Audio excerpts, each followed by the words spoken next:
Hello साथीहरू नमस्कार। स्वागत छ तपाईहरुलाई हाम्रो यस एडुफ्याक्ट्स च्यानलमा। साथीहरू यदि तपाईहरु हाम्रो च्यानलमा नयाँ हुनुहुन्छ भने यस च्यानललाई सब्स्क्राइब गर्न नबिर्सनुहोला र सँगै रहेको बेल आइकनलाई क्लिक गरी अल बटनलाई पनि सिलेक्ट गरिदिनु होला। साथीहरू आज विशेष त मैले खास गरेर एससी तयारी गरिरहनुहुने साथीहरूको लागि र विभिन्न विद्यार्थी भाइवर्ग बहिनीहरूको लागि आज विशेष त मैले गणित विषयको कम्पाउन्ड इन्ट्रेस्ट अथवा चक्रीय ब्याज भन्ने च्याप्टरको एउटा महत्त्वपूर्ण प्रश्न जुन तपाईहरूले मलाई बारम्बार सोधिराख्नु भयो फेसबुकमा यो बारम्बार यो भाइरल भएको प्रश्न रहेको छ र विभिन्न माध्यमबाट यसलाई सल्भ गर्दा पनि एन्सर फरक पाइएको छ र त्यो एन्सरको क्वेसन मिलाउँदाखेरि के रहेको छ भने रिड मोर बुकमा जुन पहिला क्वेसन त्यो राखिएको थियो त्यो क्वेसन अनुसार एन्सर रङ रहेको छ र मैले यसलाई सल्भ गरेर राखिदिएको छु। तपाईहरू हेर्न सक्नुहुन्छ र प्रश्नलाई राम्रोसँग बुझ्नको लागि सुरुदेखि अन्त्यसम्म स्किप नगरिकन हेर्दिनु होला। र साथीहरू एउटा कुरा के जानकारी गर्न चाहन्छु भने यदि तपाईहरू नयाँ हुनुहुन्छ भने यस च्यानललाई लाइक कमेन्ट र सेयर गर्न पनि नबिर्सनु होला र सब्स्क्राइब गर्न पनि नबिर्सनु होला। लागौ आजको प्रश्नतर्फ। हेर्न सक्नुहुन्छ तपाईहरू हेर्नुस् यहाँ पहिलो प्रश्न नम्बरमा रहेको छ। यहाँ प्रश्न हेर्न सक्नुहुन्छ क्वेसन नम्बर 1 21,000लाई 2 भागमा विभाजन गर्नुहोस् ताकि क्वेसन हेर्न सक्नुहुन्छ गर्नुहोस् ताकि 10% वार्षिक चक्रीय ब्याज दरले पहिलो भागको 3 वर्षको मिश्रधन र दोस्रो भागको 2 वर्षको मिश्रधन बराबर होस्। अर्थात् फेरि पनि एकचोटि क्वेसनलाई दोहोऱ्याउँछु म। हेर्न सक्नुहुन्छ तपाईँ यहाँ बोर्डमा रु 21,000लाई 2 भागमा विभाजन गर्नुहोस् ताकि 10% वार्षिक चक्रीय ब्याज दरले पहिलो भागको 3 वर्षको मिश्रधन र दोस्रो भागको 2 वर्षको मिश्रधन बराबर होस् भनेर। अथवा अब यसै क्वेसनलाई इङ्ग्लिसमा हेर्दाखेरि तपाईँहरू हेर्नु सक्नुहुन्छ divide RS 21,000 into 2 parts such that हेर्न सक्नुहुन्छ the annual compound amount of the first part for 3 years is equal with the compound amount of the second part for 2 years at 10% rate in both भनेर हेर्न सक्नुहुन्छ। In both हेर्न सक्नुहुन्छ। यसरी हाम्रो question रहेको छ। यो क्वेसनलाई साथीहरू तपाईँ 100% 100मा 100 ल्याउनको लागि तपाईहरू के गर्नुहोस् भने सबभन्दा पहिला आफ्नो कपीको बिचमा सोलुसन अफ क्वेसन नम्बर 1 लेख्न सक्नुहुन्छ। क्वेसन नम्बर 1 लाई सल्युसन गर्न गइरहेको छु भनेर यसरी लेख्नुहुन्छ। त्यसपछि इङ्ग्लिसमा लेख्न पर्यो भने हियर भनेर लेख्नुहुन्छ अथवा नेपाली लेख्न पर्यो भने यहाँ, इङ्ग्लिसमा लेख्न पर्यो भने लेट अथवा नेपाली लेख्न पर्यो मानौ गर्नुहुन्छ। अनि यसरी गरिसकेपछि हामीले के गर्ने भने पहिलो भाग मानौ पहिलो भाग अथवा फर्स्ट पार्टलाई हामीले के मानौँ भने RS x मानिदियौँ अथवा रु x मान्यौँ। त्यसै गरी के गर्न सक्नुहुन्छ भने दोस्रो भागमा हेर्न सक्नुहुन्छ दोस्रो भाग second part is equal to RS मानौँ। अब एउटा पार्ट x मानिदिनु भयो भने हेर्न सक्नुहुन्छ तपाईहरू एउटा पार्ट पहिलो भागलाई x मानिदिएको छ भने दोस्रो भाग त अटोमेटिक 21,000 माइनस x हुने भयो। यसरी हामी बुझ्न हुने भयो। अब तपाईहरू आउनुहोस् यसलाई कसरी गर्नुपर्ने भयो भने अलिकति हेर्न सक्नुहुन्छ तपाईहरू। अब नाउ अथवा अब एकॉर्डिङ टु द क्वेसन अथवा प्रश्न अनुसार इन 3 इयर्स अब 3 वर्ष अनुसार हेर्दाखेरि के हेर्न सक्नुहुन्छ भने पहिलो जुन सामा हामी मानेको छौँ x यहाँ हेर्न सक्नुहुन्छ पहिलो x मानेको छौँ। पहिलो सामा हाम्रो रहेको छ सामालाई प्रिन्सिपल भनिन्छ P1 इज इक्वल टु रु x छ। त्यसै गरी ब्याज दर भनेको हाम्रो ब्याज दर भइहाल्यो होइन।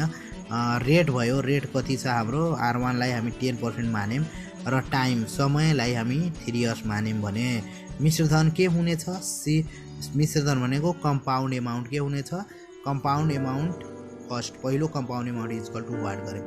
त्यसै गरी अर्को भागमा हेर्दाखेरि इन सेकेन्ड केस अथवा इन 2 इयर्स हेर्दाखेरि दोस्रो वर्षमा हेर्दाखेरि के रहेछ भने 2 वर्ष अनुसार सामा P2 बराबर हामी रु 21,000 माइनस एक्स मान्यौँ भने रेट R2 बराबर 10% मान्यौँ र टाइम T बराबर T is equal to 2 years राख्यौँ भने दोस्रो कम्पाउन्ड अथवा दोस्रो मिश्रधन कति हुनेछ C2 वाट। तर अब हामीलाई थाहा छ वी नो द्याट के हुनेछ भने क्वेसन अनुसार पहिलो सामा र पहिलो मिश्रधन र दोस्रो मिश्रधन के हुनुपर्ने हो बराबर हुनुपर्ने भयो भनेर भनेछ क्वेसनमा। हामीले त्यसलाई त्यसरी मान्न सक्छौँ। अब तपाईहरु हेर्न सक्नुहुन्छ यहाँ मजाले हेर्न सक्नुहुन्छ के छ भने सामा कम्पाउन्ड नोट हेर्न सक्नुहुन्छ compound amount is equal to P into ब्राकेटलाई इन्टु भनिन्छ 1 plus R upon 100 whole power T भनेर यहाँ हेर्न सक्नुहुन्छ तपाई।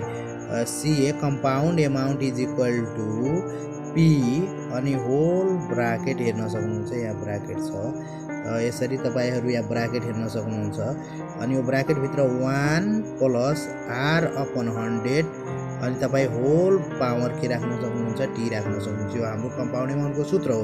त पहिलो कम्पाउन्ड एमाउन्टलाई के लिन सक्नुहुन्छ भने तपाईहरु मजाले हेर्न सक्नुहुन्छ पहिलो compound amount is equal to के भयो त P1 अनि bracket 1 plus R1 upon 100 whole power T1 राख्न सक्नुहुन्छ भने यतातिर इज इक्वल टु दोस्रो compound amount is equal to के राख्न सक्नुहुन्छ भने P2 bracket 1 plus R2 upon 100 whole power T यो 2 राख्न पाउनुभयो तपाई T2 राख्न पाउनुभयो यहाँ हेर्न सक्नुहुन्छ T2। अब त्यसै गरी माथिबाट मानेर P1 को पहिलो वाला जुन छ हैन त्यसको सामा कति रहेको छ यहाँ माथि हेर्न सक्नुहुन्छ सामा कति रहेको छ P1 is equal to x रहेको छ। हामीले यहाँ हेरौँ सूत्रमा P1 को ठाउँमा हामी के राख्यौँ x राख्यौँ यहाँ हेर्न सक्नुहुन्छ। फेरि माथिबाट हेरौँ अनि ब्राकेटमा राखेर 1 प्लस R को ठाउँमा हेरौँ पहिलो R अथवा दोस्रो R बराबर छ 10 राख्यौँ होल अपन 100 तल के राख्यौँ 100 अनि ब्राकेट होल गरेर पावरमा T1 हेरौँ त यहाँ कति माथि हेर्नुस् त माथि T1 कति रहेछ 3 वर्ष। त त्यही T1 को ठाउँमा हामीले कति राख्दियौँ त T1 को ठाउँमा 3 वर्ष राख्यौँ इक्वल टु सेम जस्तो CA को ठाउँमा गरियो त्यस्तै C2 को ठाउँमा पनि त्यस्तै माथिबाट हामी मानहरु हेर्छौं। जस्तै हेर्न सक्नुहुन्छ यहाँ तपाईको P2 कति रहेछ 21,000 माइनस x अथवा 21,000 माइनस x रहेको छ अनि त्यसलाई हेर्न सक्नुहुन्छ let so R2 is equal to 10%। त R2 को ठाउँमा हामीले कति राख्दियौं त R2 को ठाउँमा 10% राख्दियौं अनि प्रिन्सिपल P2 को ठाउँमा तपाई हेर्न सक्नुहुन्छ P2 को ठाउँमा 21,000 माइनस x छ हामीले P2 को ठाउँमा 21,000 माइनस x यहाँ इन्टु भएको हुनाले यहाँ हेर्न सक्नुहुन्छ तपाई यहाँ इन्टु भएको हुनाले यसलाई ब्राकेटमा राख्दियौं किनभने यो 21,000 माइनस x जुन छ नि तपाईको होल मल्टिप्लाई यसलाई गर्छ त्यसैले यसलाई के गर्छौं ब्राकेटमा राखिदिन्छौं। र यहाँ हेर्न सक्नुहुन्छ T2 को ठाउँमा 2 वर्ष छ भने यहाँ सूत्रमा पनि हामी T2 को ठाउँमा कति राख्यौं त 2 वर्ष राखिसक्यौं। यसरी तपाईहरु हेर्न सक्नुहुन्छ यहाँ सल्युसन हेर्न सक्नुहुन्छ मजाले हेर्न सक्नुहुन्छ। अब हामी के गर्छौं भने यसलाई सल्युसन गर्दाखेरि यहाँ हेर्न सक्नुहुन्छ x यहाँ छदै छ यो एलसीएम लिँदाखेरि यो 100 यता 1 थियो अघि हेर्न सक्नुहुन्छ 1 लाई 1 थियो यसरी यहाँ हाम्रो कति रहेको छ हेर्न सक्नुहुन्छ तपाईहरु 1 into 100 गर्दाखेरि यसरी तपाईहरु 100 plus 10 whole upon 100 whole bracket 3 similarly यहाँ पनि त्यस्तै गरिएको छ हेर्न सक्नुहुन्छ 1 into 100 गर्दा 100 plus 10 whole upon 100 whole power 2 रहेको छ हेर्न सक्नुहुन्छ। त्यसैगरी फेरि अब हामी फर्स्ट केस तिर हेरौं यसलाई हेर्दाखेरि यो इन्टु 100 plus 10 गर्दा 110 भयो होल ब्राकेट 3 रहेछ अनि यता पनि यताको अगाडिको त्यस्तै राख्ने अनि यहाँ पनि सेम त्यही केसेस गर्न सकिन्छ। माथिबाट हेर्न सक्नुहुन्छ 100 plus 10 जोड्दाखेरि 110 डिवाइड बाइ 100। फेरि हामी फर्स्ट केसमा अब 110 लाई डिवाइड बाइ 100 ले गर्दाखेरि 1.1 आयो होल ब्राकेटमा 3 छदैछ हेर्न सक्नुहुन्छ। त्यसैगरी यता पनि इक्वल टु तिर हेरौं यसलाई यतिकै राखेर यता हेर्दाखेरि पनि यसलाई पनि डिवाइड गर्दा 1.1 आयो। यो 1.1 पनि यहाँ इन्टुको रूपमा रहेको छ, हेर्न सक्नुहुन्छ यहाँ इन्टु छ।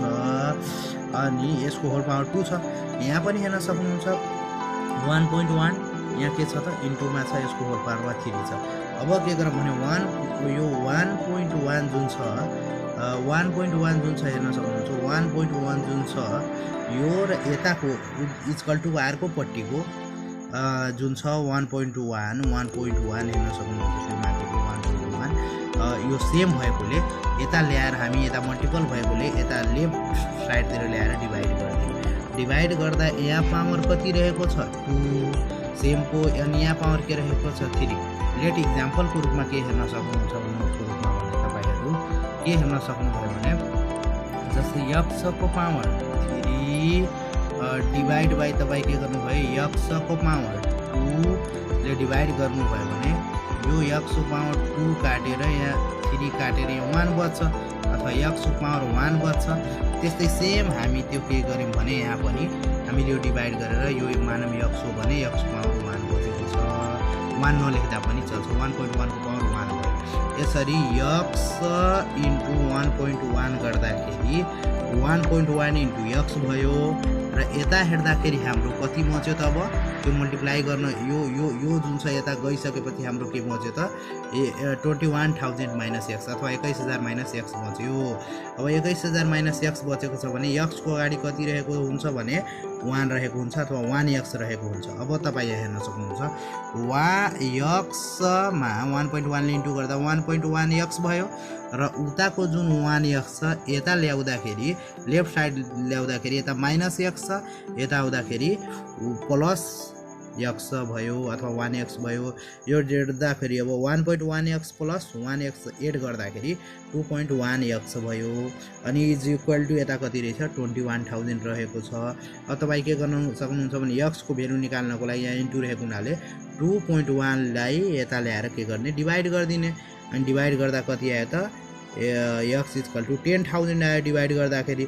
अब हेर्न सक्नुहुन्छ पहिलो जुन छ देयरफोर गरेर यता अगाडि सब अरर गर्ने किनभने बिचमा इक्वल टु भएकोले र यहाँ हेर्नुस् पहिलो भागमा हामी के मानेको थियौं फर्स्ट पार्ट के मानेको थियौं रु x मानेको थियौं, त्यसै गरेर x को मान कति आएछ त 10,000 यानी पहिलो भाग 10,000 भयो र दोस्रो भाग हेरौँ त देयरफोर दोस्रो भाग अथवा सेकेन्ड पार्ट कति हामी मानेको थियौं त रु 21,000 माइनस x मानेको थियौं।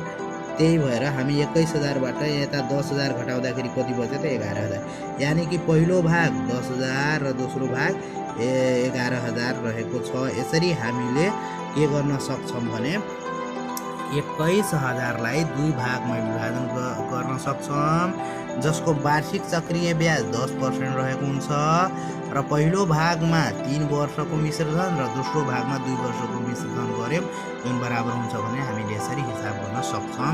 यसरी हाम्रो इम्पोर्टेन्ट क्वेशनहरु रहेको हुन्छ। यसरी साथीहरु तपाईहरुलाई आज अथवा विद्यार्थीहरुलाई पनि मैले के भन्न चाहन्छु भने हेर्न सक्नुहुन्छ तपाईहरुलाई एक्सरसाइजको लागि एउटा म क्वेशन छोड्दिदै छु। यहाँ हेर्न सक्नुहुन्छ एक्सरसाइजको लागि क्वेशन के छ भने रु 19,515 लाई दुई भागमा विभाजन गर्नुहोस् ताकि 4% चक्रीय ब्याजका दरले पहिलो भागको 2 वर्षको मिश्रधन र दोस्रो भागको 4 वर्षको मिश्रधन वार्षिक मिश्रधन बराबर होस् भनेर क्वेशन छ। अथवा इंग्लिशमा हेर्दाखेरि divide RS 19,515 into 2 parts such that the amount of first part for 2 years is same as the amount of second part for 4 years at the rate of 4% per annum भनेको प्रति वर्ष कम्पाउन्डेड एनुअली भनेको वार्षिक चक्रीय ब्याज अनुसार भनेको छ। यसरी हाम्रो पहिलो क्वेशन रहेको छ। तपाईहरुलाई मैले एक्सरसाइजको रूपमा एउटा क्वेशन दिएको छु। यो क्वेशनलाई तपाईहरु गर्नु होला हैन विशेष गर्नु होला र यस्ता क्वेशन तपाईले आफैले पनि बनाएर गर्न सक्नुहुन्छ, प्रयास गर्न सक्नुहुन्छ। अब कोरोनाको महामारीले गर्दाखेरि तपाईहरुलाई स्कुल जान गाह्रो भएको हुन सक्छ, सरहरुसँग सोध्न पनि गाह्रो भएको हुन्छ। तपाईहरु यस्ता क्वेशनहरु फेरि पनि सोध्नु होला। आशा गर्छु आफूले ट्राई गर्छु त्यस्ता क्वेशनलाई सल्भ अवश्य गर्छु हस्त आजलाई यो भिडियो हेरेकोमा तपाईहरुले धेरै धेरै धन्यवाद। आगामी दिनहरुमा यस्तै यस्तै नयाँ नयाँ भिडियो म लिएर आउने प्रतिज्ञाका साथ आजलाई बिदा माग्छु। हस्त, धन्यवाद, शुभरात्रि।